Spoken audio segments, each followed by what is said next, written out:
Round one. Fight. Heroes never die. I'm Commander Shepard, and this is my favorite store on the Citadel. I used to be an adventurer like you. Then I took an arrow in the knee.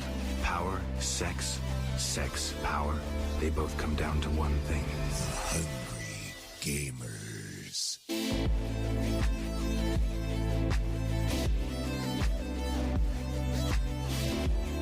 Hello, and welcome, boys and girls, to the 194th episode of the Hungry Gamers podcast. We are powered by 8bit.net and those sexy legends over at Audio Technica. I'm your extremely humble host, Brendan White. You can find me just about everywhere at Brendan8bit. And joining me today, the resident queen of Animal Crossing New Horizons, my co-host here on the Hungry Games podcast. You can find her at Miss Ellie Hart. Miss Ellie Hart, how you doing this Saturday morning / Friday afternoon? I am doing episode 194. Doing very well, thank you. And thank you for the titleship of Queen of Animal Crossing New Horizons. I literally looked at how long I've been playing with it just this morning, and it's 305 hours. So I need to stop. Holy moly, that is a lot of hours. Yeah. Okay, so where are you at? Like, I know we'll probably talk about this a little bit in what you've been up to, but I figure because we've led off with this monumental hourly breakdown here, 300 plus hours. Yeah. You've obviously finished. You've had KK come and play his gig. Mm-hmm. Still not, or he has? No, he's been a gone and comes every Saturday, and I try to get the hidden tracks that you can request from him. So taking advantage of that. Yeah, I've got all the visitors. I've got Red visiting, and I'm purposely buying his fake stuff because I bought a painting that was haunted. So I'm kind of into buying haunted stuff now. Yeah, that's such a cool thing. I remember when you told me about this, I didn't even know it was such a thing. Like, I knew they had the fake paintings, but then they had the fake haunted paintings. Mm-hmm. Like, so much depth to this game that I'm still constantly getting amazed by little things. Like, it kind of sound very silly, but I only realized probably in the past week or so, if you long press on the A button, you can sort of hold items and push them around. I didn't know you could actually manually move them after, like, I don't know, 150 hours, 200 hours, whatever it might have been, a substantial amount of hours. So you've been picking up and putting back down and picking up and putting back down, even if you're like slightly off by like a square. Yeah, yeah, and it took me, like, I built the like my little professional wrestling arena. And to get the final corner in there, it took me, not even joking, 15 minutes of picking up, putting down, angling, picking up, putting down. And then I saw on, like, I think it might have been a YouTube video or something where, someone, you held it, you can move it, and then you can obviously do the rotate with it as well. And it's just opened up my eyes again. Just little things like that. And even moving things, like with little wheels on them and seeing little wheels turn when you move it. Like, the little attentions to detail that this game has, just, I'm like, wow, this is, there's so much depth and care and attention paid to this game. It's really astounding. Yeah. You know what? Talking about little details, the other day I noticed, like, when you walk into your house, if it's sunset outside, you can actually see from your window, like, the sunset coming through your window. Like, damn. Yeah, I'm like, I didn't even notice. It's such a little tiny detail, but when you notice it, you really appreciate it. So it's crazy, wonderful game. Yeah, I'm still so heavily invested. I'm not at 300 hours, but I know I'd be over 200. It's just the great little time sink, the great little distractor. I still haven't encountered Red. I don't know if he comes randomly or on certain days. Well, I know the little beach where he sort of moors his ship, but I haven't noticed it there when I've been roaming around the island, so I haven't had any encounters to buy art, good, fake, or otherwise. Well, I'm trying to remember what actually signals him, because I know a specific event actually triggers it. Like, he hasn't been on your island at all? Not walking around? Not that I've seen, but I could have also missed it because I've sort of terraformed, like, directly in front of where the little beach is where he'd dock. Same. So I can see it, but I'd have to be paying specific attention to that space. If you've seen his boat, that means he's been... Oh, you haven't seen his boat? Okay. No, haven't seen his boat. Because you have to talk with him first. Have you had Tom Nook say there's been sketchy people around the island? I think so. I vaguely remember a conversation with Tom. I thought he was referring to myself, so I sort of just dismissed it. So, well, since he's had that announcement, you've just got to like look in that square where he sets up shop, and then look for him walking around your island, and then talk to him.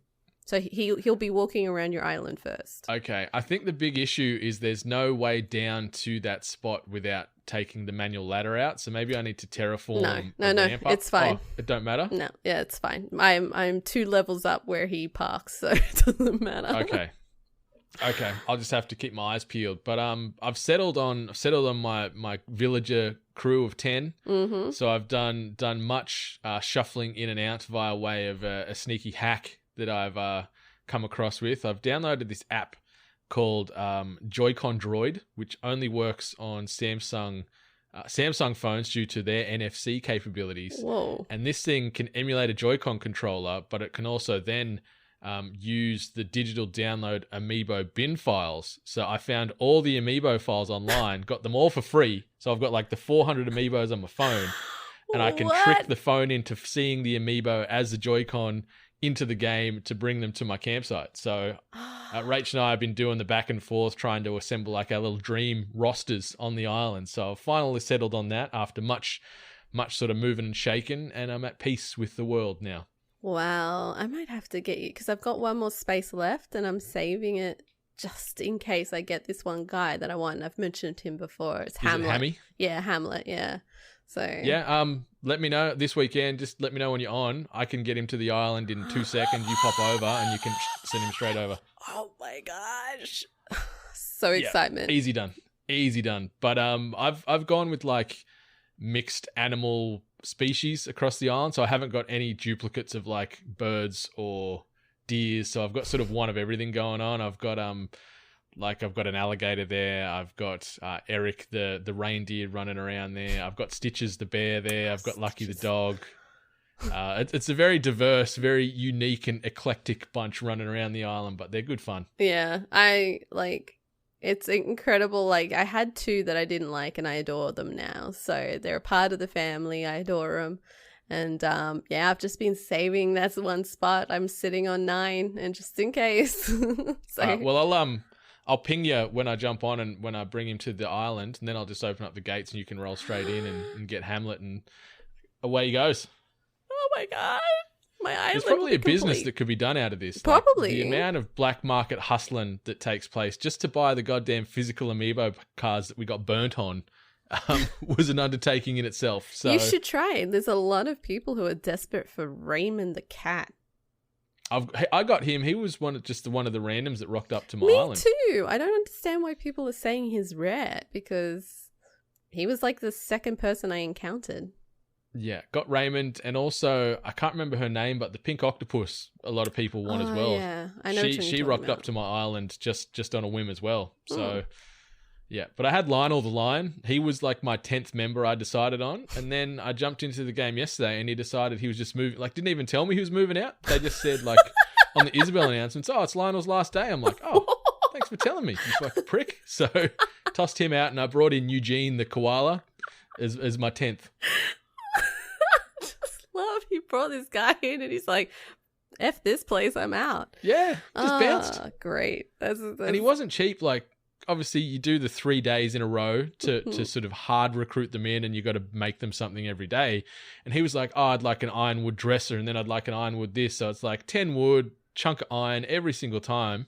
Killed me. So I grinded out and made it on, and then he shot through.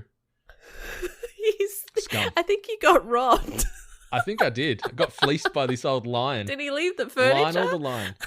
No, all gone. Oh God, Brendan got robbed on Animal Crossing by a fucking lion. Mm-hmm. And one thing too, before I sort of pivot off my Animal Crossing adventures, is when you force the villagers to move out by doing that 3 day in a row thing, the new villager that moves in, the house doesn't change to suit them. You know how they've all got their own unique houses? Yeah. They actually will move into the previous tenant's house. The furniture and everything inside changes to their look, but the outside stays to whoever was in there prior, which is a bit of a pain in the bum. I guess so. I'm pretty lucky because mine haven't had like... I've seen some crazy looking houses. Like I've seen like tiki huts. I've seen bright pink houses and stuff, and mine are okay. They don't usually mess with my vibe.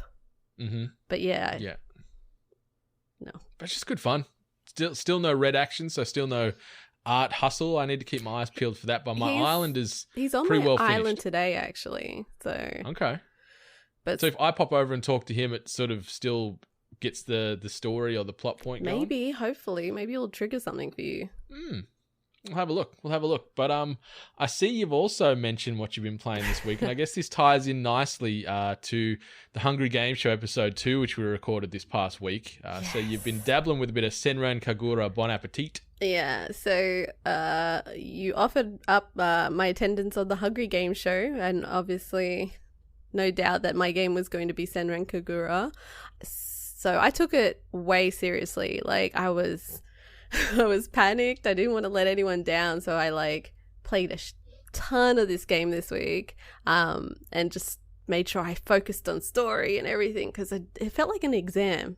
I took it like it was an exam, so I had to study boobies essentially for this exam. So, which is fair, and I know a lot of people in our friend circle probably regularly study boobies for reasons related to the Hungry Game Show or otherwise, but you did nail it. Like, I'm not going to go into spoiler territory here and sort of say how you did overall, but if we're talking sort of the student metaphor as a teacher or a Hungry Game Show host, I was very proud of the effort you put forward for episode 2, which will be dropping this week. By the time this episode comes out, it should be available via early access at patreon.com/weare8bit, and then about 4 or 5 days later, it'll drop on the regular Hungry Gamers RSS feed as well. So be sure to check that out.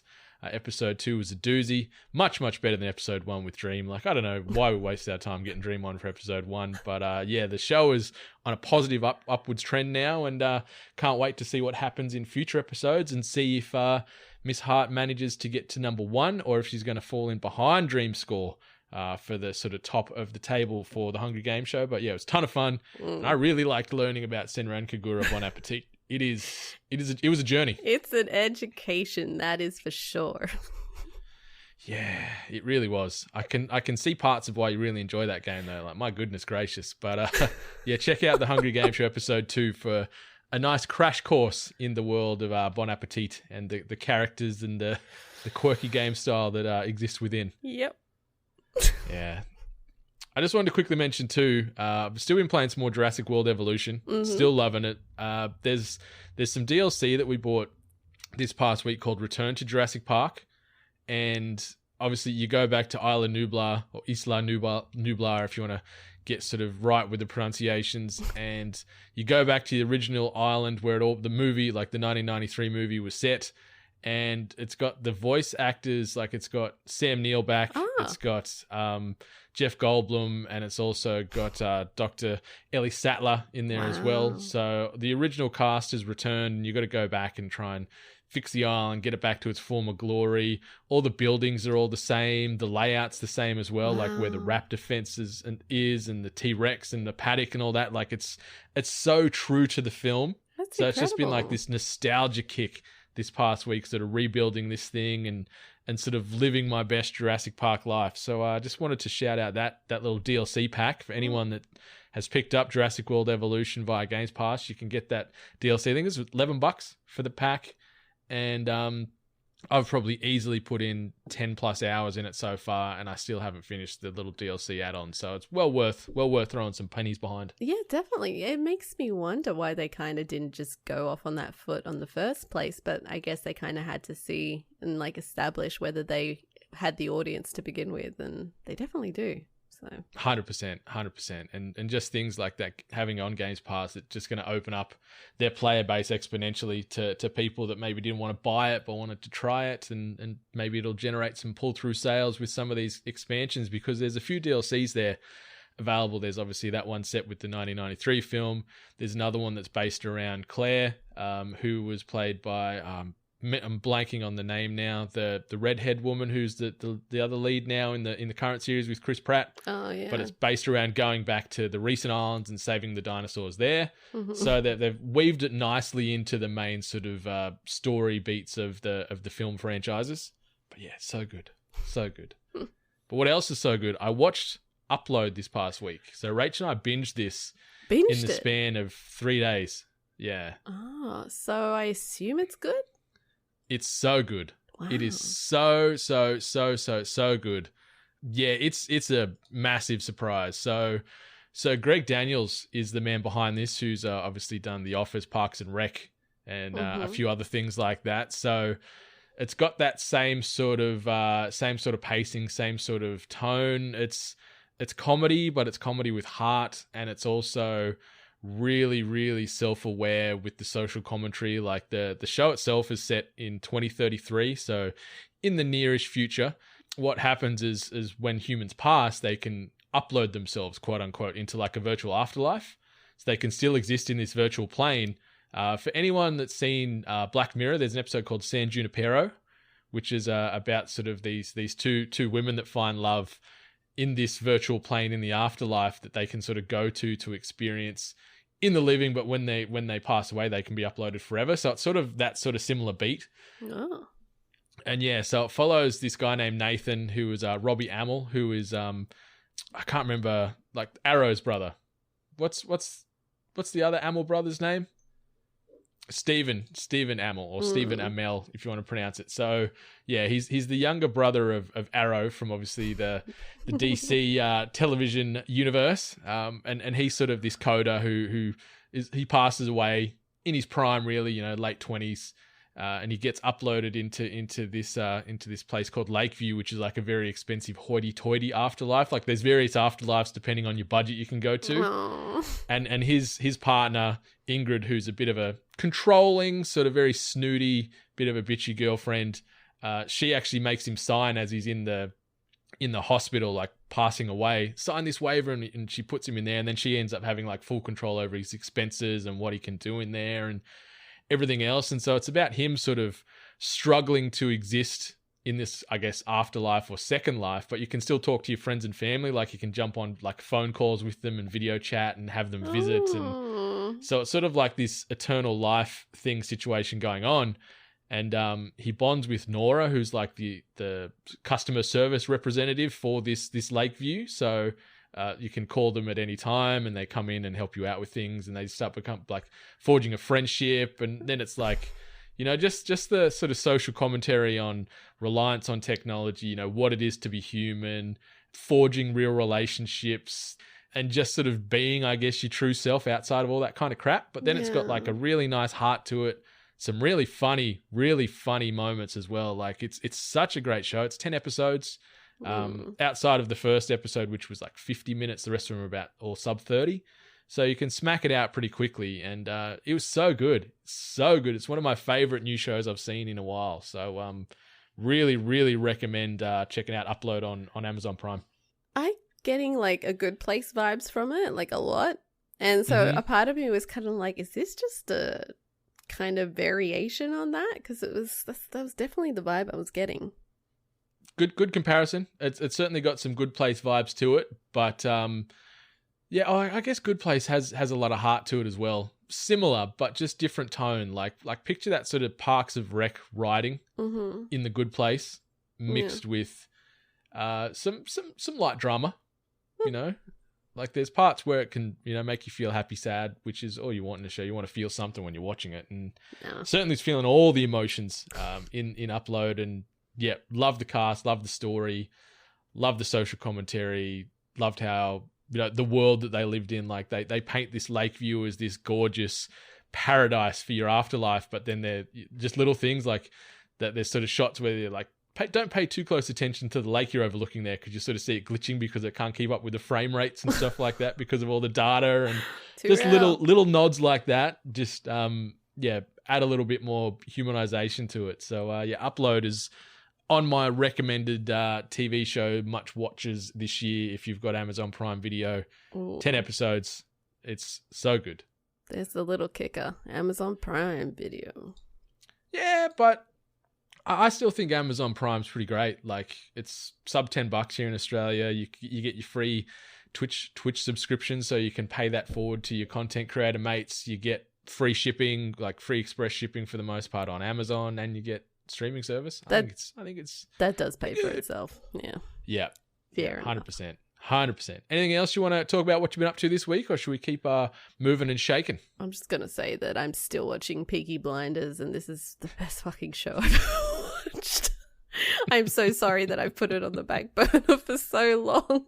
You were right. You were all right. It's on the list. It's on the list. And also, I just saw last night, Dead to Me Season 2 was just dropped on Netflix. Oh. Season 1 had Christina Applegate and I can't remember the other lady's name in it, but it was a really cool sort of light drama that popped up last year that I really enjoyed. I know one. Yeah, now I know which one you were talking about. Yeah, I get recommended that one a lot too. Yeah, so I'm keen to check out Season 2 of that over this weekend and future days. So, yeah, I guess quick bit of housekeeping. Obviously, you know all the central hubs if you've been popping on the Hungry Gamers the past several years, several months, whatever it might be. But 8bit.net, obviously, 8bitnation.net is a nice direct hub which gives you direct access to our web store, to our Patreon, to our giveaways and competitions. Shop8bit.net is the direct link to that web store. If you want to go straight there, get yourself a nice t-shirt, hoodie, beach towel, pillow, thongs, you name it. We've just about got everything there. Like, this is Kmart on steroids with a sexy geek culture spin on it. So give it a look, shop8bit.net. Obviously, Audio Technica are our sponsors here at the Hungry Gamers. So obviously checking out at audiotechnica.com or audiotechnica.com.au for you local Australian listeners to get the best in audio-based equipment. We're talking headphones, microphones, gaming headsets, turntables. You need noise-cancelling phones. You need in-ear, you need over-ear. They've got it all for every budget and for every requirement. So audiotechnica.com or audiotechnica.com.au. And doubling back to the competitions, we are about to kick off our third competition for the Creator Pack giveaway in conjunction with Audio Technica. All you got to do to enter is DM us at weare8bit on the Twitters or email us hello@8bit.net on the emails with a photo of your current content creator setup. So you may have gear already, you may have none, but just send us a photo of your current little workspace and let us know why you need a sexy Audio Technica based upgrade, and we will announce that winner in the next 10 days. But that'll get you set up with a microphone, with a headset, and with a nice boom arm to get your content creation dreams well underway with those legends at Audio Technica. So, yeah, that's the housekeeping. What do you reckon? Should we jump into some news? Ooh, let's. This week's news headlines. All right. A bit of a shorter sort of news docket today. We've got three sort of pieces we're going to be covering off on. And the first one, The Last of Us 2's newest story trailer is brutally dark. This comes via way of Thomas Franzen's at Inverse. Naughty Dog and Sony Interactive Entertainment released a new trailer for The Last of Us Part 2, and it hints that many of the devastating plot points revealed in the major leaks from earlier this month will be true when the game releases. Obviously, don't go hunting for those spoilers. Leave them well out of your peripherals. Just hide under a rock, stay off the internet until sort of the back end of June so you can get in this game at the ground floor without any prior knowledge. Touch wood, I am still yet to discover or see any of these spoilers, and I want to keep it that way. I am like Neo from the Matrix all around the internet right now, just pivoting from the hips. Ain't no one hitting me with these spoilers, but you wait, I'm going to get bombarded on the DMs here, and then I'm going to be very sad. But anyway, the trailer, which was first teased this past Tuesday, gives us a glimpse at Ellie's descent into a revenge-fueled madness after some devastating event. But it is much more nuanced and an emotional journey than what was implied in the leaks. As I said, don't go looking at them leaks. Leave them be. Leave them away from your bloody vision. Coming to this game brand new. The new trailer focuses on the game's story rather than gameplay elements, putting Ellie and Joel center stage to show us how their relationship has evolved since the conclusion of the first game. We even see some new footage with a younger Ellie, hinting that the sequel's prologue may be something of an epilogue to the first game, or that we'll see some flashbacks to the past in the sequel. I know you wish things were different, Joel says to Ellie as the trailer opens. I wish things were different, but they ain't. The official logline for the game indicates that Ellie will go on a quest for revenge, and most of the trailer shows her brutally killing off other non-infected humans. She also looks miserable and strained, implying that some dramatic event has set her upon this quest. We do get closer looks at gameplay. The Last of Us Part 2 will have more open-ended gameplay than the original, and will seemingly let players loose in wider open-world areas. Unfortunately, there isn't a lot of new information to go by here, with scenes mainly focusing on Ellie's descent into more rageful and violent behavior. Rather than a struggle for survival, Ellie's seeking the violence for reasons we don't quite understand just yet. There are many interesting scenes that show off dynamic situations, like Ellie firing a gun from the back of a vehicle as enemies pursue her in a vehicle of their own. The trailer was a bit underwhelming when one considers how long the gap between new trailers on the game has been, but it is still teasing some interesting character work, showcasing some also equally impressive graphics and exhilarating gameplay. Now, I know you aren't the resident fangirl here of The Last of Us. I did make you go watch the trailer before this episode aired. So what's your hot takes? I know you know the ending, so don't you dare throw them spoilers on me right now. But what do you think about this from a non-spoilery perspective? Does that trailer, like, would it have piqued your interest if you hadn't known the ending or whatnot? Like, do you still have any vibes to play this game, or where you at? The one thing that has like triggered me to be like, ooh, like maybe like an inkling of me playing this game is that they said that it's more open world. Because my whole thing was I felt like my hand was being held or literally dragged through the first game. Mm-hmm. So that's tempting. But overall, just seeing the trailer, it's darker, it's broodier, like it's dirty, it's dingy, it feels like a different game a little bit. And I guess it technically is. I don't know, as a person that really isn't too invested in the franchise, to me it looks completely different from the first one. It doesn't entice me to play it based on what I didn't actively seek out the whatever has been leaked. I was just scrolling through things and there it was in my face. I'm like, oh, is this oh no, okay, this is what everyone's talking about. That's what happened to me. And based on seeing the trailer and everything like that, I mean, I don't think, like, if I saw that trailer organically, I'd feel like they don't coincide. So I feel like your opinion should still be good to play this game if you really wanted to play it. So that's great. And I'm with you. Like, I'm sort of avoiding of all these spoilers, but it's scary because jumping on YouTube to watch these trailers, people are dropping the spoilers and the commentary in the comments underneath the YouTube video. So you've got to be very mindful where you're trying to source these trailers and content. I've even seen people like on the IGN commentary sort of underneath the images and the videos posting things. So be very careful out there, any The Last of Us fans, because it's pretty easy to fall into a trap and see some of the spoilers or things in this game getting potentially ruined for you. So yeah, but trailer looked great, very gritty. Like, you can see Ellie is struggling throughout the entirety of it, like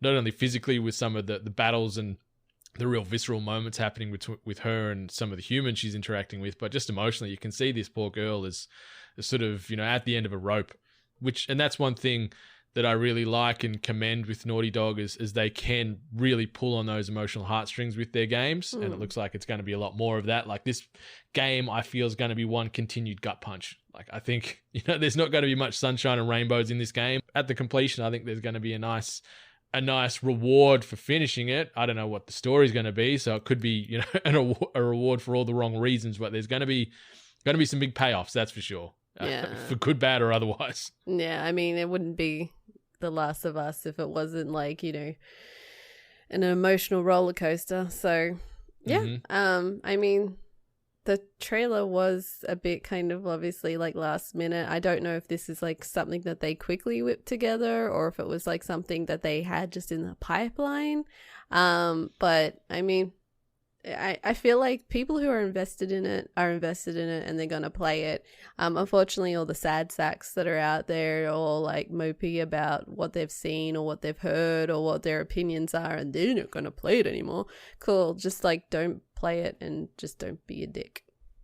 Yeah, like it's interesting to see that disharmony around the internet where people are like, oh, it's been ruined for me, so I'm not going to buy the game and things like that. It's like, well, that's not how Naughty Dog are then going to be able to make more games like this. Like, unless you support the developer or the publisher making this game, there's going to be no more of these games to potentially get spoiled anyway. Like, you gotta vote with your wallet. And if this franchise has any form of emotional attachment, you need to support it. Otherwise, it's going to be it. So yeah. I get it though. Like, it is tough when there is things you do care about getting spoiled for you through no fault of your own. Like, that can be very deflating. But yeah, I'd say you're still going to get a good experience out of this game. I can't wait. I know it's going to put me through the emotional ringer. First one got the tears going. I think this one's probably going to do it a bit too. And I love that with video games. I love that you can feel things playing games. So yeah, don't have to wait too long. It's out, next month. So we've got 5 or 6 weeks of wait left before this game hits the stores. But yeah, I certainly think you're on the money there, where they pivoted to get this trailer out very quickly on the back of the leaks and the announcement, and also then obviously announcing the date of June, just to try and get ahead of these spoilers and leaks to get it out before maybe the game does get a little bit sort of caved under from spoilers and negative internet talk. Yeah, actually, it was pointed out to me that one thing to take in consideration, because a lot of people were saying, like, what's the point of the trailer? You're going to, release the game and most of us know the ending. But there's always this disconnect that sometimes people forget that there are gamers out there who don't follow the news, who don't, jump on Twitter, who don't, follow YouTubes. They go into a shop, they see a video game and then they buy it. Or, they'll see like an ad while they're on Instagram and they'll go, oh, I might be interested in that. So it's important for like, sales and marketing just to get those odd few on the end. So yeah, keep that hype rolling. And this next bit of news is a little bit of hype. The headline I've put together for this is "Dead or Alive, You're Getting Over Here." So I'm fusing universes here. This comes via way of Wesley Yin Poole over at Eurogamer. Big news in the world of Mortal Kombat 11. The gory fighting game is getting a story expansion, a first for a NetherRealm title, and 3 new playable characters, one of which is RoboCop. Yes, RoboCop from the movies, complete with Peter Weller's voice and likeness. In a preview call with Eurogamer this week, Mortal Kombat co-creator Ed Boon called RoboCop's addition to the game kind of like the bookend to the Terminator with the 80s action movie stars. First up, the story expansion. It's called Aftermath, and it's due out 26th of May digitally for all versions of the game, including Nintendo Switch and Stadia. Aftermath picks up right after the end of Mortal Kombat 11, where Fire God Liu Kang has destroyed time-bending antagonist Kronika and is about to architect a new history. But at the last second, sorcerer Shang Tsung, again played by Kari Hiruko Tagawa, turns up with Fujin and Nightwolf to claim their actions will doom us all. In killing Kronika, Liu Kang destroyed her crown, but without a crown, he can't restart history. What follows an unlikely alliance between Shang Tsung and the good guys as they head into the past to steal the crown from the Sorcerer's Island before the hourglass shatters. Jesus Christ. What the hell? It's a silly story setup, but it's wonderfully Mortal Kombat. And if you're wondering where the hell Shang Tsung, Nightwolf, and Fujin were during the main Mortal Kombat 11 story, they were conveniently trapped by Kronika and were only freed when she died. But they were watching what went on and realized the crown was the device Kronika needed to control the hourglass and restart history. There's only one solution then. Send Shang Tsung, Fujin, and Nightwolf back into the events of the main story and recover the crown before Kronika can even get it. My goodness gracious me. There's a lot going on in the story, NetherRealm said, with Shiva, Sindel, Fujin, and Nightwolf all enjoying their biggest roles in a Mortal Kombat story mode to date. It's also Kari Hiruko Tagawa's largest role as Shang Tsung since the original film, which is hugely exciting for fans. The expansion adds 3 new playable characters, the aforementioned Wing God Fujin, Shiva, and RoboCop. Fujin, first playable back in Mortal Kombat 4, works alongside his brother Raiden to protect Earthrealm. He uses his sword and his crossbow in combat and uses the power of wind to control his sword, himself, and even his opponent. Shiva is the 4-armed, half-human, half-dragon queen of the Shokan who made her series debut in Mortal Kombat 3. She's described as a master brawler with grapples to cover all situations, a low grapple, an overhead grapple, and an anti-air grapple. She also has an unblockable teleport stomp. I used to use the shit out of that teleport stomp back in the day. The big surprise is the addition of RoboCop, who makes his series debut. RoboCop excels at keeping his foes at bay using his iconic Auto 9 pistol. He also employs a flamethrower, a riot shield, and a shoulder cannon he can load with various types of ammunition. Meanwhile, Mortal Kombat 11 gets a free update for all players that adds fan-favorite stages and sees the return of stage fatalities and friendships. Friendships revealed include Aussie crime boss Kano using his eye laser to cook sausages on a barbecue and creepy ninja Noob Saibot spawning 2 copies of himself to play jump rope with. There's a Mortal Kombat 11 Aftermath collection available, which includes all characters, story content, games modes, and pre-order bonuses in one package. This costs $89.95 AUD, so it is a fairly substantial investment. if you have Mortal Kombat 11 already, you can upgrade to Aftermath for a reduced amount, which is approximately $40 or $50 from what I've seen on the internet here. So it is still a good chunk of change, but it does give you some new story, gives you some more characters as well as some skins and what have you. But what do you think about this? So something absolutely, like, the story in itself has me a bit like, what? But I guess maybe you have to have played the game or, you know, have a better understanding, and this makes much more sense. But then it was talking about the Wind God Fujin, Shiva, and RoboCop. It's just, I think I've talked about how much I kind of off-putting to me having these pop culture characters coming into the Mortal Kombat like roster. It kind of, I'm kind of not cool about it. It really throws me off. It really, I don't know. It does, like, I don't have to play the characters, but the fact that the characters are there and playable, it just has always bothered me. It's sort of like square peg round hole, isn't it? Like, they're just sort of forcing them in there. Like, it's cool, but it's like, it's not necessary. Yeah. Like, yeah. So I guess, I don't know, if people like it, cool. But for me, it's just a bit like, ugh. And then having RoboCop is just like, I guess that makes sense. I guess he'd be one to choose. Super excited that they've brought back friendships. I loved friendships back in the day. They were just stupid and corny, and they were always great to see. They haven't mentioned Sub-Zero's one. Oh, where he pushes out the little ice cream cart. Mm-hmm. Yeah. It's so good. It's so great because, like, even, like, with him pushing out the little ice cream cart and, you know, using his ice power to make a popsicle, but it's just the excited jump that he does before he runs and gets it. Like, I'm so, like, I'm going to probably jump on YouTube the second that this releases so I can just watch all the friendships, because I used to do that all the time. Yeah, I used to love watching the sizzle reels of fatalities and friendships or babalities or animalities or whatever it is, you know? Remember Babalities? Like, oh, like, they debuted in 3 as well, I think, didn't they? They came out in Mortal Kombat 3. Why?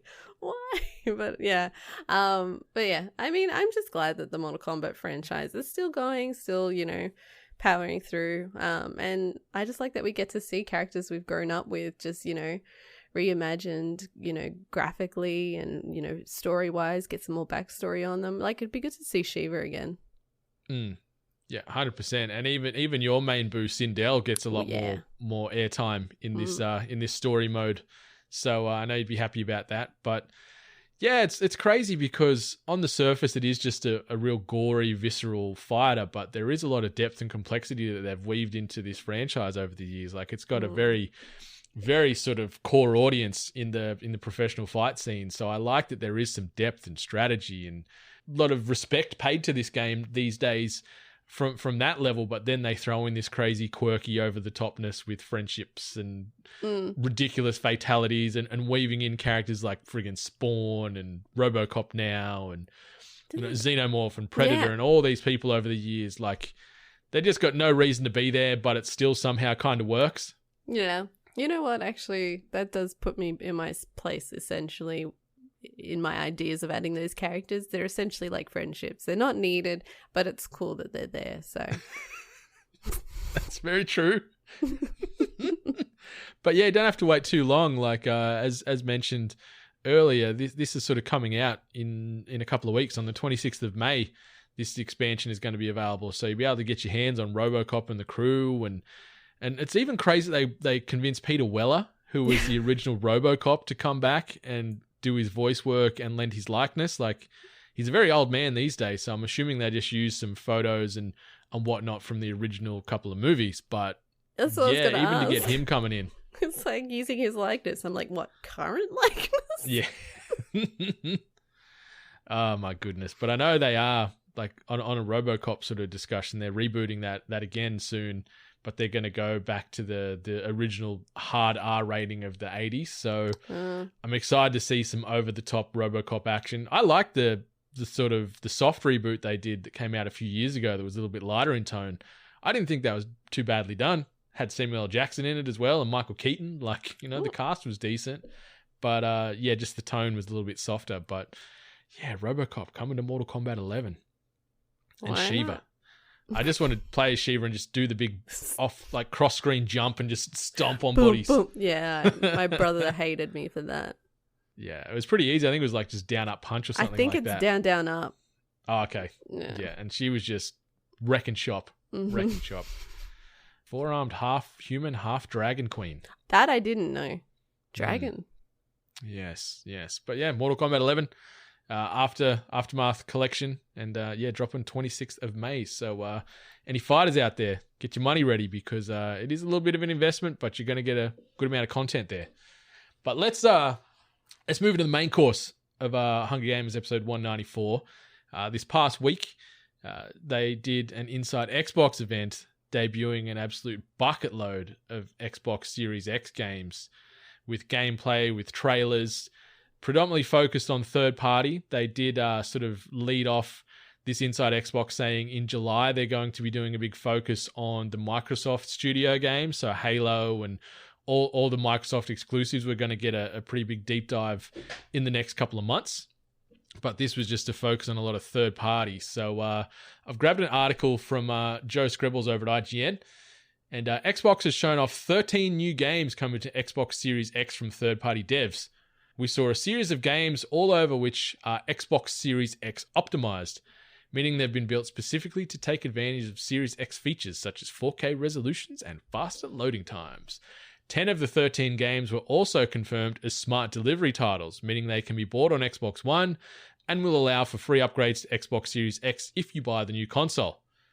So if we go through the list, they've put a list together alphabetically as opposed to the order that they were showcased, which kind of is a little bit jarring. So the first game they're talking about is actually the last game that they showcased in Inside Xbox, and that was Assassin's Creed Valhalla. Obviously, we got the debut trailer and the art announcement done by Boss Logic live on Twitch the week prior. They were talking about seeing gameplay of this game at Inside Xbox, but that is very, very loose wording. There was a lot of misdirection with this Inside Xbox talking about quote-unquote gameplay as opposed to in-game engine footage is what they sort of, I guess, tried to sort of operate in the grey about. But the trailer looked pretty cool. For one. Gorgeous. And I'm all about the Viking life, so I can't wait to play this. What do you think? Like, have you been following all this Assassin's Creed Valhalla stuff this past week or so? To be honest, like, when it first kind of got established, I heard it was Vikings when they first announced it. I was like, oh, cool. But then I haven't been, like, following it religiously. I would say that the last two Assassin's Creed games just didn't take my fancy, and I was trying to think, why not? Why did I not really care? And I think it's the environment. I think the environments were pretty, like, similar and just, like desert and just, I don't know. It just didn't appeal to me. But then after seeing the landscapes that you're going to be going through with Valhalla, it's beautiful. A lot of greenery, a lot of like castles, a lot of it looks stunning. So I'm actually back on board the Assassin's Creed wagon because this looks great. This looks very appealing to me. 100%. Like the in-game engine footage showing some cutscenes and whatnot. You're seeing a bit of siege warfare. You're seeing a lot more of Britannia and the green landscape and the castles and the architecture. Like, it's going to be a gorgeous game to be roaming around on. Like, I get what you're saying with Origins and Odyssey. Like, there was a lot of desert and sandy environments. Yeah. There was some lush green. Like, there was some really gorgeous sort of forest-like areas you could sort of trudge around into. So I never got to see that. I just, like, every time I saw, like, people playing it or what they were sharing from it, apart from, like, people climbing a giant statue and hanging off a penis, everything just looked like a lot of, like, orange, grey scale, just not too appealing to me, unfortunately. I'm not saying it's not great, just not appealing to me. Yeah. If you're a fan of, Egyptian mythology or Greek mythology, I think that's where the hooks for those games, and now with sort of the Norse mythology here with Valhalla, I think that's one of the hooks and the biggest draws for people, at least for myself too. I love that they weave in the old gods and sort of weave in their religious beliefs and how they'd envision things playing out. And with Odyssey meeting some of these mythological creatures and gods, I think it was so cool and so well done and so different to the rest of the franchise. We're going to see a little bit more of that with Odin and Loki and all the other gods, no doubt, sort of popping up here and there. But yeah, sadly, no in-game sort of actual gameplay. The engine footage looked phenomenal. Yeah. Eivor, the lead character, who obviously you can choose to play as man or woman version of Eivor, looked great, very imposing figure. Really cool combat, more of that sort of smooth, transitional Assassin's Creed fighting style that we've all grown to know and love. But yeah, can't wait. It's cool that it's smart delivery enabled. I think that's one of the biggest sells of the Series X or what Xbox is sort of pushing out to market is you can buy this thing at launch on your Xbox One or your One S or your One X. And then if you upgrade to the Series X down the line, you got the game already there. So you don't have to double purchase. So that was pretty cool. Yeah. The next game in list of alphabetical was Bright Memory Infinite, which was crazy. This was actually the game that pretty much opened up the Inside Xbox, and it's a hybrid of first-person shooter and action combat games, and it looks absolutely bananas. What's even crazier about this is this game has been made by one man. One person made this game, and it was gorgeous. The combat was cool. Like, there's gunplay, there's swords, there's samurais, there's cars. It was just bonkers. I don't want to be a negative Nelly, especially after hearing that it was done by one person. But for me, viewing that little snippet, it was very chaotic. And with the texturing, like, it looks like they were going for some incredibly, like, smooth, semi-realistic, like, textures. But for me, because of how dark it was, because there was, like, it was set in a rainy environment, there was, like, a lot of, like reflection and glistering. Like, there was a lot of times where I'm like, what the hell's happening? I couldn't see enemies that they were shooting at. So, like, yeah, like, it didn't make me feel too confident in it. Like, hearing that one person did it, like, that's incredible. But as an overall selling point of a game, I was just like, oh no, this is all over the place for me. It did have a lot going on in that trailer, and I'm completely with you. The rain took away from a little bit. Like, I saw the lead character shooting at an enemy that I couldn't even see for a second there because I was sort of down this little incline in front of them. But I got some real, like, Ready Player One vibes from it. Just the fact that it was just all these things going on at once in this sort of sci-fi futuristic world where you're merging all these universes into one, especially at the end when the car scene occurs, and, like, there's, like, this real DeLorean vibe to one of the cars. Look how they jump in. What is this? What is going on here? But it looks fantastic. It's already available on Steam. Well, the first episode of the wider game is available on Steam, but yeah, it's making its way to the Xbox Series X, and yeah, kudos to the one gentleman putting this game together, because it looks like there's a lot of work that's gone into this, and no doubt we'll see more of that between now and the release date of the Series X. So Call of the Sea was the next game here, and it's a first-person adventure game set in the 1930s. So Call of the Sea has players step into the shoes of Nora, exploring a South Pacific island in search of her missing husband. This is also smart delivery enabled. Looked nice. I got some real sort of, like, Sea of Thieves vibes from the aesthetic and the color palette and even just the character models and things. That's all I was thinking. I thought it was like an offshoot of Sea of Thieves. See, I was getting, like, Journey or The Witness, but, like, it was very pretty. It's a very pretty looking game, and I'm assuming there's puzzle elements. It looked like it was going to be very puzzle driven, so I don't think it's probably going to be, like, a major AAA, but it's going to be just, like, one of those really cool, maybe, like, offset games that you can just play in your downtime when you just, like, just want to chill, beautiful scenery. Yeah. I'm with you. It looks like a nice little distraction. Like, the voice work or the voiceover they had going felt a little deadpan to me at times. Like, there wasn't a huge amount of emotional variance in the sort of speaking track of Nora over the top. But yeah, I'm intrigued. I'm intrigued, at least, if I can have sort of like a puzzle adventure game with a little bit of mystery going on, and maybe some sort of some good story attached. I'll give it a look. I'm assuming it's not going to be priced as a AAA. You probably get this thing for sub $50. I'm assuming AUD. So you know what? Could be worse. Chorus is the next one. It's a space combat shooter with a difference, apparently. Adding story to the genre's usual mix of aerial acrobatics and precision shooting, you play the haunted Nara, piloting her sentient starfighter Forsaken on a journey to destroy the cult that created her. Chorus is scheduled to arrive in 2021. Smart delivery enabled as well. The font choices for Chorus absolutely got flogged over the internet on the announcement of this, sort of saying they're trying to rip off churches and all this other stuff. And what do you think about this? I don't remember this. You don't remember this one? No.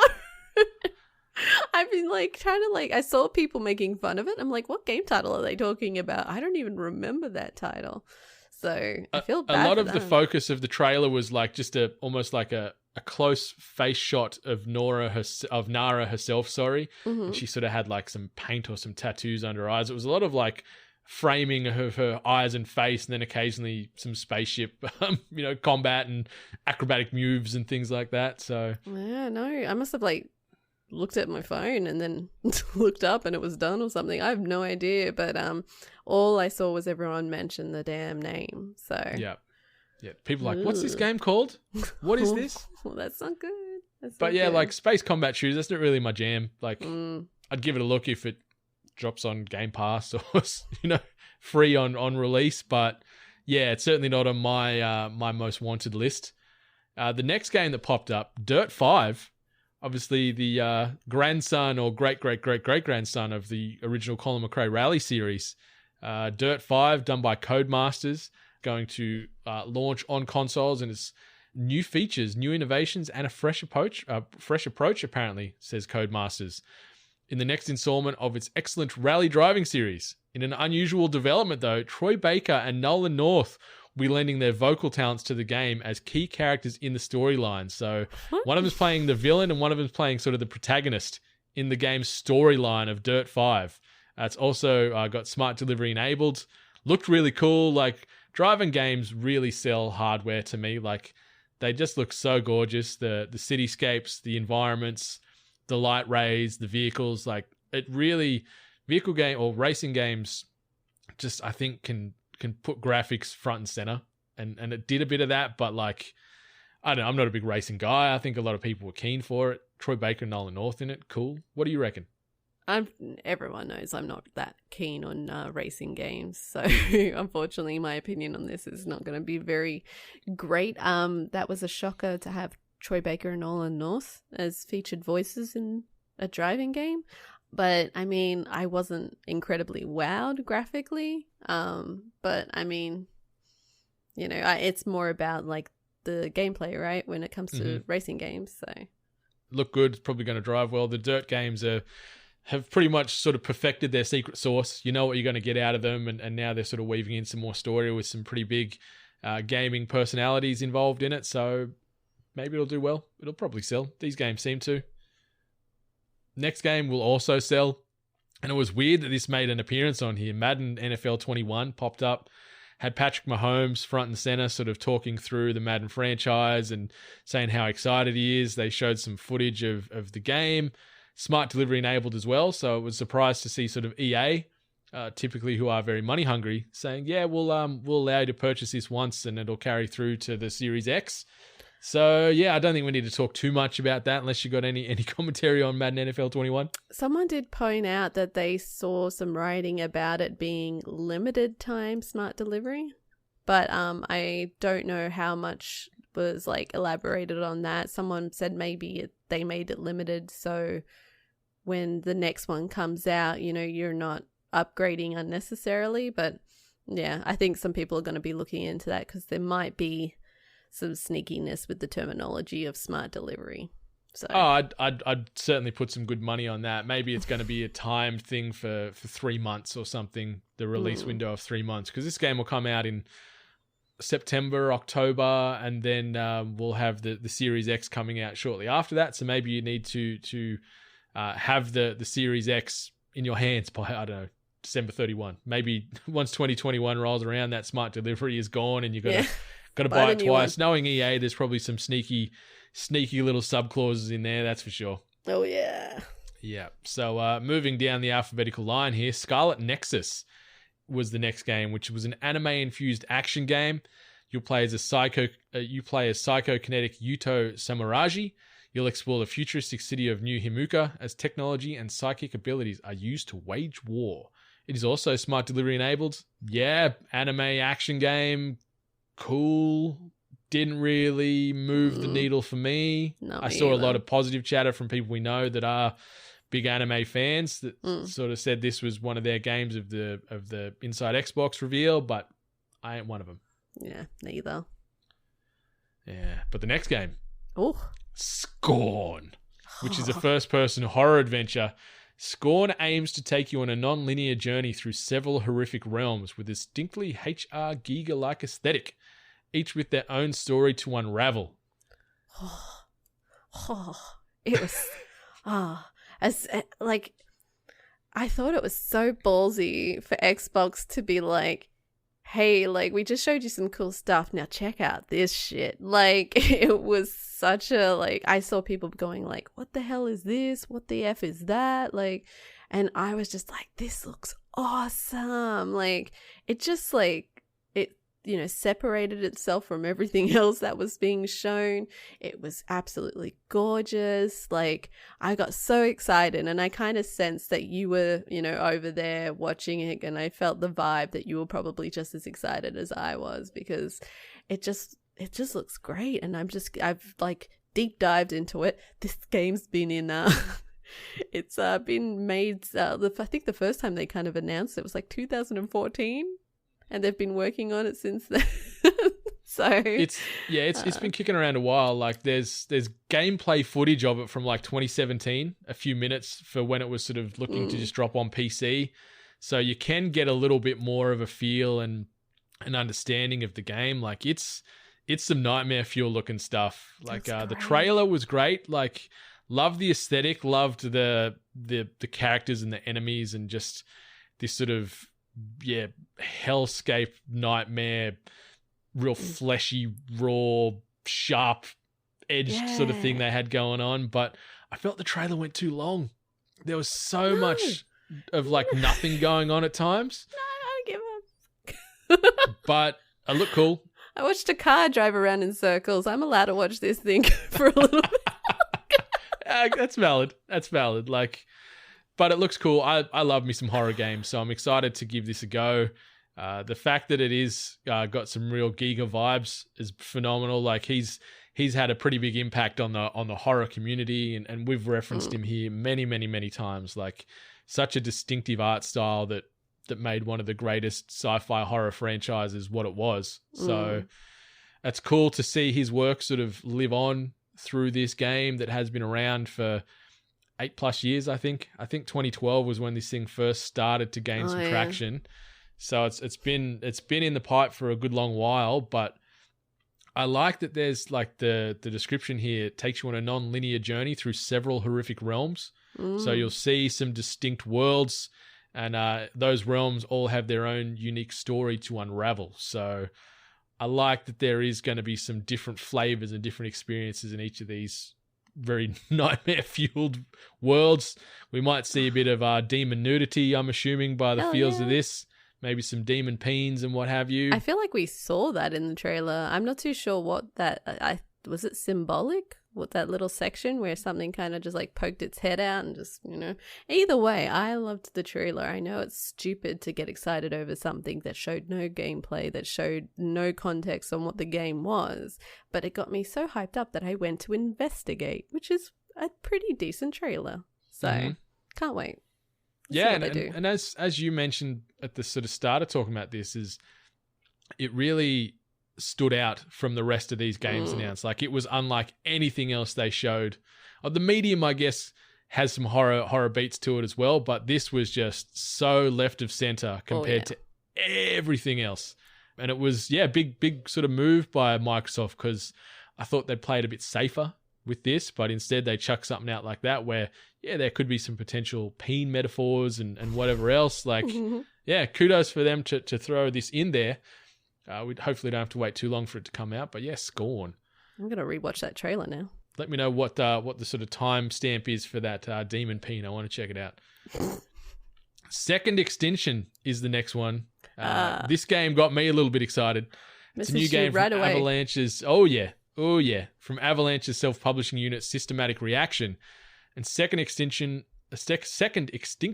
is a co-op FPS that sees you taking on the massed hordes of mutant dinosaurs that have taken over Earth.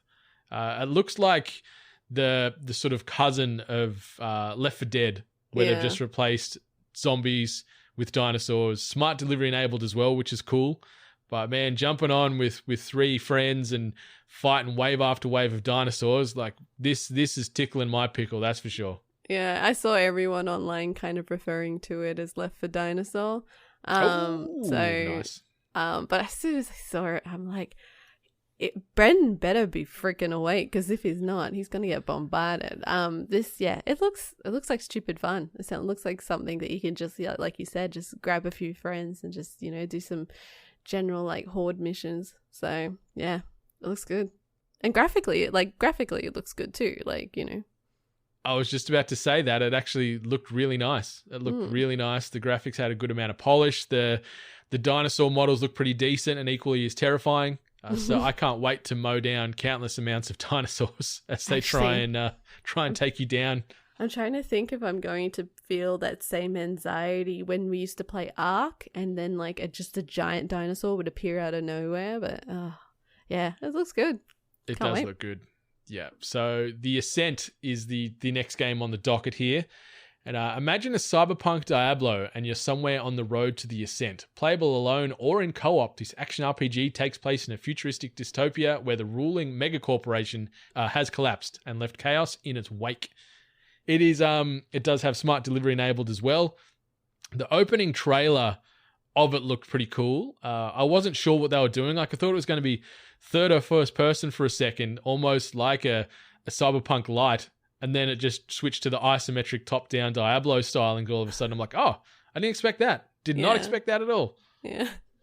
I feel like that's sometimes a bit of a bait and switch where you're just like, oh, what's this? What's this wonderful? I'm going to be top-down. So, I was kind of interested into it. I'm like, okay, where are we going with this? But then I saw, how you play it, and usually that can be a bit of a deterrent for me, where I'd be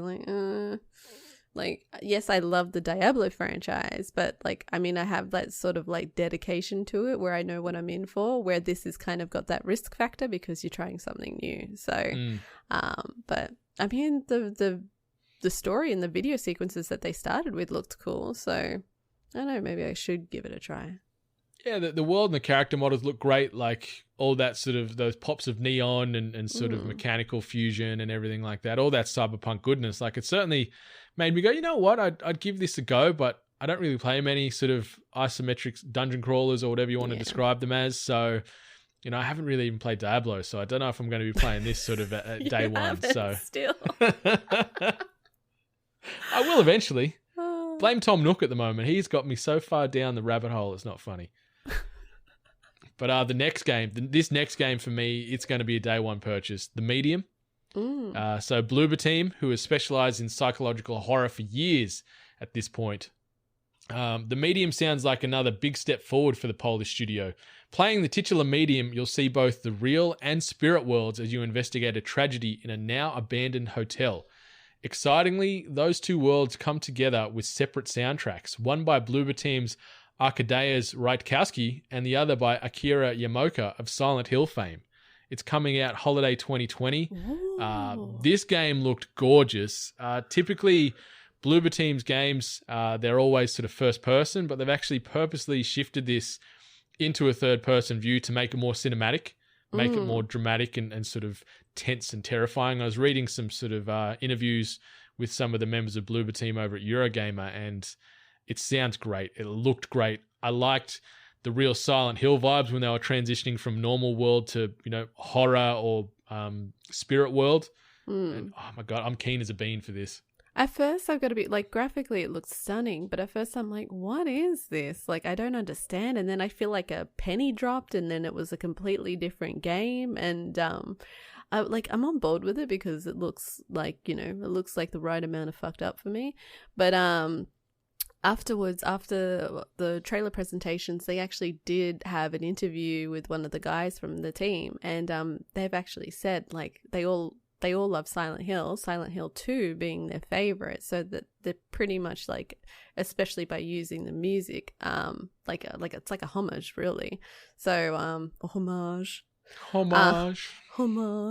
But yeah, they just seem really excited for it, and I like that they get to incorporate someone from the Silent Hill franchise and, you know, kind of like blend it in together and just make this beautiful baby. I hope it turns out really good. We've seen a lot of games with promising concepts and, you know, promising graphics, and then at some point maybe with gameplay or how you know, how the story is like driven through, like it sometimes falls short. So I just hope, you know, it stays spooky, it keeps a story that, you know, that keeps it compelling and everyone plays it through, and I just hope it's successful because, you know, especially with us, we love the horror franchise, so nothing but success.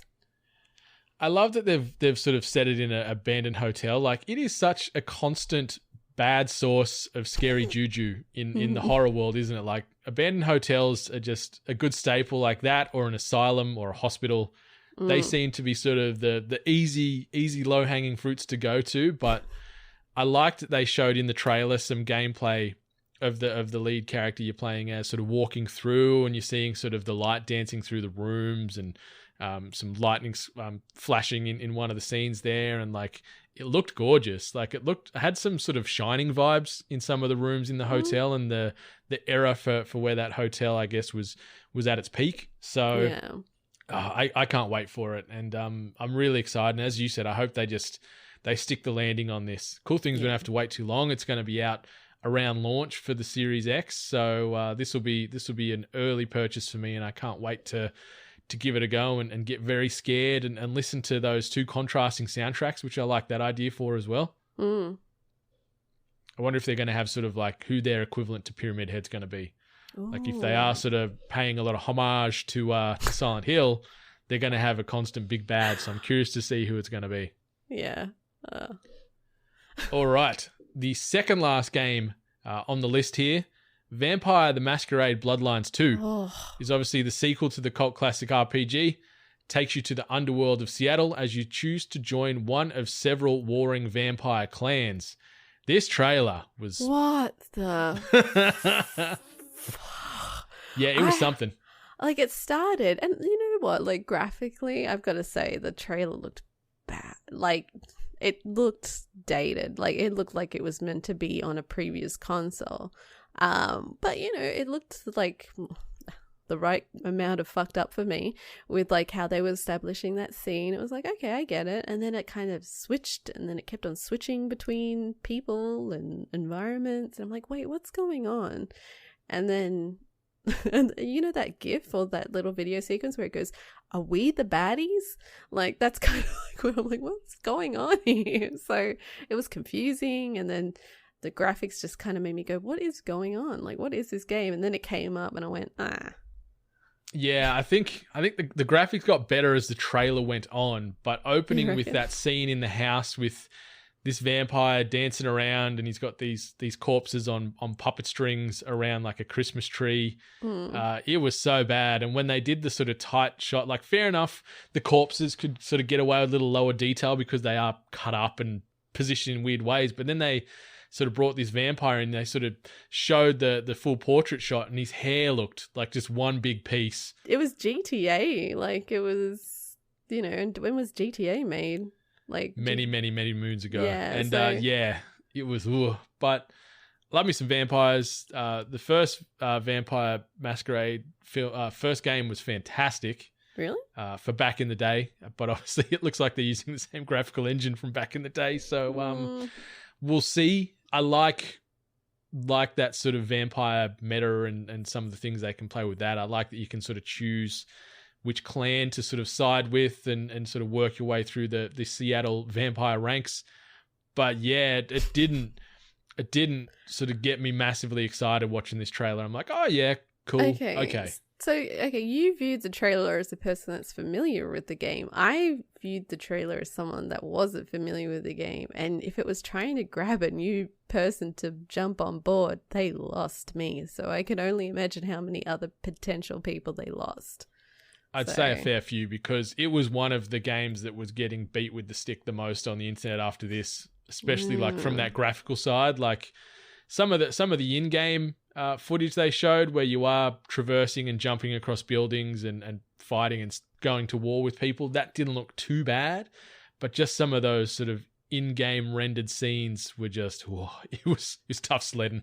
Yeah. Very tough sledding. I wonder, like, did they view it like that? Or maybe it's a small team and it's taken so long. Like, I don't know. Like, I don't know the reasoning behind it. But unfortunately, yeah, amongst all the other trailers shown, that one stood out.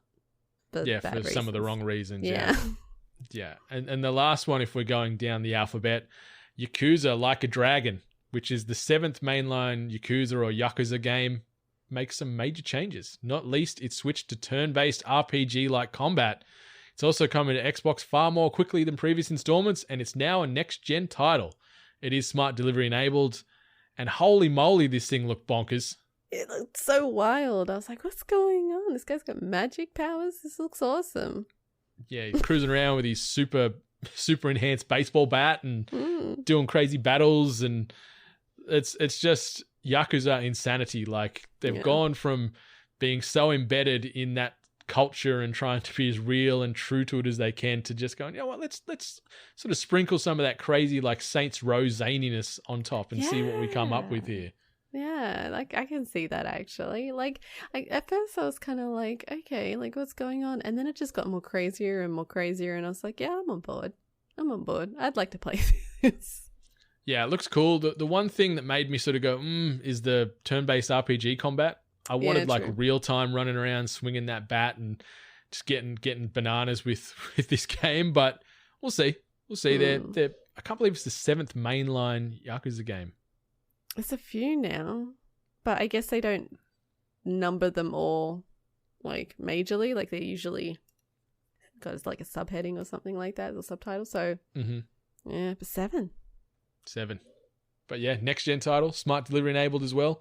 And Xbox sort of getting involved, because typically it's been a Sony franchise, with Xbox sort of getting crumbs many, many years ago. But the fact it's sort of dropping on release date across those platforms, it's a good little win there for Microsoft. But yeah, Xbox Series X announcements via the Inside Xbox online platforms. What did you think overall? Do you think it was a success? Do you think it went well for Microsoft? What's your stance on the thing overall? I thought it was good. I actually really enjoyed it, and I'm going to be happy if this is what they do in the future. Like, it was the right amount of time.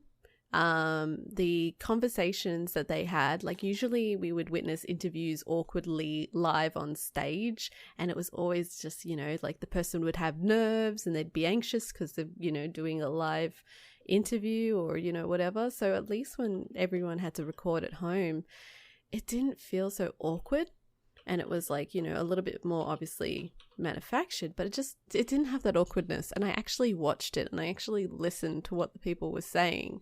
So I really enjoyed it. I know a lot of people have been saying some like negativity towards it, but you guys are never going to be happy. Like, people who just want to be unhappy are just always going to be unhappy. I know that people are disappointed with Assassin's Creed, saying that you were going to see gameplay, and I get that. That's disappointing, especially if you've been looking forward to it and you feel, baited essentially to watch it. But just remember, there were all these other developers that were showing their trailer for either the first time or whatever, and they were probably excited, anxious to get it out there. So as much as you want to be angry at something else, just remember that the overall event was for other titles as well. So see some positive within 100%. The negative. I'm with you, and I like that they've sort of got out front and center on these things and saying they're going to be doing a lot more of these over the coming months. So this wasn't just a one and done.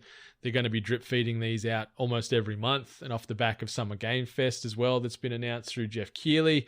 We'll probably see some of the sort of cross-pollination with Microsoft in his event over the next few months as well. So I'm looking forward to July and the focus on just Microsoft-centric studios and content. So I'm really keen to see how that comes out. Hopefully Aaron Greenberg gets a better webcam by then, because did you notice he was rocking like this thing from 1995 compared to everybody else? I'm like, man, come on, you Microsoft. knew you were going to do this. someone send him just a Logitech, even just the old C920. Send him something. That's exactly what I was thinking. You think they would have done just a quick message of like, okay, guys, you're going to be recording. Like, is everyone? He probably, knowing him, it was probably just like, he's like, yeah, I got a webcam. I can record. Yeah, it was so noticeable, especially because he led the thing off. So I'm like, oh, okay, this is going to be a journey. But it was fine. It was still watchable. It was great. I liked it. You know what else I like? New releases and events. I like new things. And we've got a few more games dropping this past week, but I wanted to highlight one that I think we're probably both in agreement for, and that's Star Wars Episode 1 Racer, dropping on the PlayStation 4 and the Nintendo Switch this coming May the 12th. Get hyped, baby. You picking this up day one? I hope so. Yeah, if I remember. But yeah, definitely. I've been like waiting for this game to come out. I've been watching a Funhouse video where they play like the older one, and I'm just like so hyped to play it. It's such a stupid game. You picking up on the Switch? Oh yeah. Yeah, me too. Can't wait for this. So May the 12th, Star Wars Episode 1 Racer makes its way to the Switch and the PlayStation 4. Weird, no Xbox sighting there. I don't know if that'll come out down the line, but just PlayStation 4 and just the Nintendo Switch for now. A few other games coming out. I guess the other one you could mention, Oddworld Munch's Odyssey, makes its way to the Nintendo Switch on May the 14th. Love the Oddworld franchise. Yeah. The Munch sort of offshoot was good and a little bit different. You're not playing as Abe in this one. I didn't play it, so I might take this opportunity to actually play it. Give that a look. But what else I wanted to mention as far as new release and events of note that are coming up this week, the cast of the acclaimed sitcom Community, with the notable absence of Chevy Chase, will be reportedly reuniting this coming week for a virtual table read and Q&A to benefit charity. The reunion even sees the return of Donald Glover, who exited the show in its 5th season. Glover joins co-stars John McHale, Gillian Jacobs, Danny Pudi, Yvette Nicole Brown, Alison Brie, Jim Rash, Ken Jeong, and creator Dan Harmon for a table read of the Season 5 episode Cooperative Polography, which aired in January 2014. The table read will be shown in its entirety, along with a Q&A of fan questions on Monday, May 18th at 2 p.m. Pacific Time via Sony Pictures TV Community YouTube page, according to Variety. Community fans may submit their questions via social media using hashtag AskCommunity and tag @CommunityTV. The virtual table read is designated to aid the COVID-19 relief efforts of the charities Jose Andres World Central Kitchen and Frontline Foods. So, goddamn, the band is back together. The episode in question they're talking about here is the one that actually after Pierce Hawthorne, who was played by Chevy Chase, that's his funeral. So that's why they have cleverly wrote him out of this, because obviously he became very hard to work with on the show for many years, and they then bounced him off the show. But man, to get the whole band back, and even Donald Glover, who hopped on Chevy Chase's yacht in season 5 and sailed off into the sunset, never to return, is back. Wasn't the yacht called Childish Gambino or something like that? It was something child. I don't think it was called Childish Gambino. Something. It was something in relation to like him essentially moving on to his music career. But I mean, this is great. I'm actually seeing a lot of like old casts getting together. There's someone brought together the Goonies, and I think someone's also bringing back the cast of like Back to the Future as well, and they're all doing it via Zoom. So I just love how inventive people are getting with like for charity and just getting a little group of people together and just getting involved. It's been great, and we're all benefiting from it as fans. So 100%. Childish Tycoon was the yacht's name. That's it. So yeah, little nod to his musical career there. But yeah, I can't wait to see the band back together, because this show is so near and dear to my heart, and I was just sad to sort of see, for those final few seasons, just core members of the cast leaving, only to leave sort of a few remnants left to sort of get through those 6 seasons. But I have no doubt we'll probably end up seeing a movie eventually as part of the meta, the 6 seasons in a movie request. I think it's going to happen. I think it's a matter of if, not when. So, I mean, when, not if, I should say. But yeah, I'm keen. The fact it's dropping in about 9 days' time. Don't have to wait too long to check this out. be available via the Sony Pictures TV community YouTube page. If you want to get involved, hashtag AskCommunity and tag @CommunityTV. It'd be pretty damn cool to have your questions sort of addressed by the crew from Community. So I'm going to try and think up a few and fire them out there and, cross my fingers and hope for the best on that one. Yeah. Pocket full of hawthorns. What is your favorite Community episode? It's tough. Like, I really, really love the early paintball episodes. I think they were so well done. The zombie outbreak episode on Halloween, I think, was fantastic. Yeah, especially with Troy and Abed dressed as Ripley in the loader and Abed as the xenomorph. Yeah. Oh no, and then he turned into sexy Dracula. Yeah, I'm sexy Dracula, and he's just wearing like a napkin around his neck. It's a toilet seat cover thing. Oh, okay, yep. Yeah. Makes a lot more sense now. That, and I like the episode where they play the 80s game where Giancarlo Esposito, like Chevy Chase's brother in the to win the inheritance. I think that's right up there as well.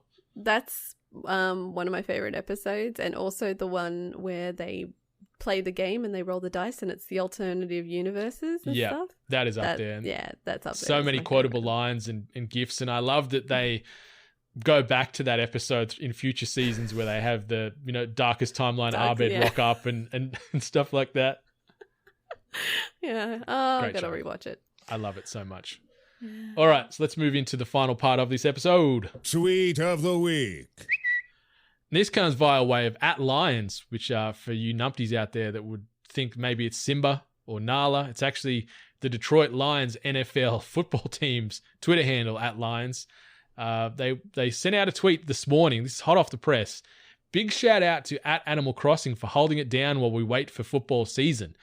And they've done a video where in the game they've announced their schedule for the upcoming 2020/2021 NFL season, where they've got avatars of players from the Detroit Lions team running around the island and sort of standing near things. So when they play the Chicago Bears, there's a big bear plush toy and things like that. It is so well done and such a fun little video. 6 minutes this thing goes for. Like it's a journey.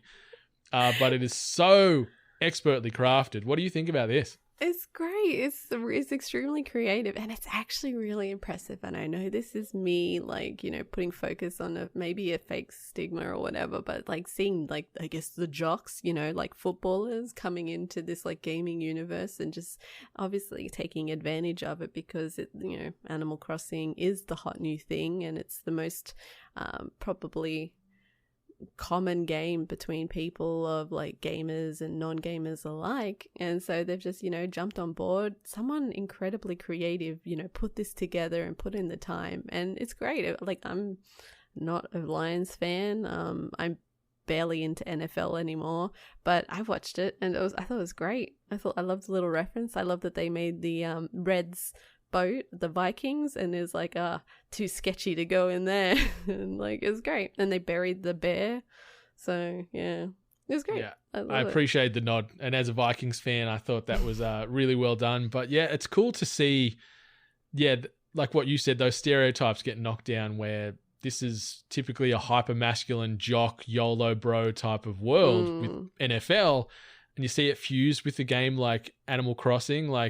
This game is breaking down barriers the way Pokemon Go has and still is. We're seeing Animal Talking, which is the sort of online talk show that Gary Witter's putting together. It is going from strength to strength. Obviously, it looks like you might have Reggie from Nintendo fame making his way there. It is something cool. Have you watched many of those episodes? Yeah, I've actually been trying to switch in when he's done them live. And it's just really adorable because he himself he's the cameraman. He even has a little guy playing the drums and the guitar next to him and clapping when he needs to clap. And he's got an intro. He's got a clap track and everything, and it's been covered quite a lot, so kudos to him for being just clever again and just coming up with a really, I guess, a simple concept, but no one else had really done it on his level, so yeah, it's great. It is blowing up. the celebrities and the people that are like interacting with him on Twitter saying, yeah, I'm interested. Slide into my DMs. Let's talk more about this. Like, it's huge. And as you said, it's getting covered by so much mainstream media. Like, it's really cool to see. And shout out to Gary. Like, he's a very talented man. Obviously, a hell of a writer. And this looks like it's the next sort of rocket to his back to further stardom and more notoriety out there. So, yeah, Animal Crossing, bringing worlds together. Hell yeah. Actually, I'm going to do a really big segue because you're probably going to say, do I have anything else to say or add? Gary Witter's just announced that he and Game Over Greggy, who some people who are into Kind of Funny might know him, they're going to be writing a comic excerpt for Joker because DC's doing an anniversary book for Joker because I think it's his like 80th anniversary. So they're going to be releasing this book, which is going to have a bunch of stories for Joker, and Gary Witter is actually going to be writing in it. So I think like all our comic book fans out there should probably just check it out. So that's huge, and you know that would mean an awful lot to the old Greg Miller himself. His star, you think it can't shine any brighter in this gaming space, but he keeps finding ways to further elevate. So good on him for checking off, no doubt, another thing off his probably very short bucket list these days. Yeah, it has to be short now. What's the last thing for him? Walk on the moon? But yeah, for DC fans, check it out. It's going to be the 80th anniversary of the Joker. 100%. But it has been one of our longer episodes for quite some time. A lot of deep diving on Inside Xbox and throwing around those opinions like we love to here. But Miss Hart, pretty much done. Got nothing else to say before we say bye-bye? Nope. All right, well, let's fire up the outro engine. And obviously be sure to rate, review, subscribe us and all the other podcasts in the hashtag 8-Bit Collective on iTunes. Follow us at We Are 8-Bit as a Collective. But until next week, 8-Bit Nation, much love. Stay hungry. You've been listening to The Hungry Gamers, one of many gaming and geek culture related podcasts from the 8-Bit Collective over on 8bit.net. Check out more episodes on your podcast service of choice. And while you're there, please be sure to rate and subscribe. Until next time, boys and girls, stay hungry.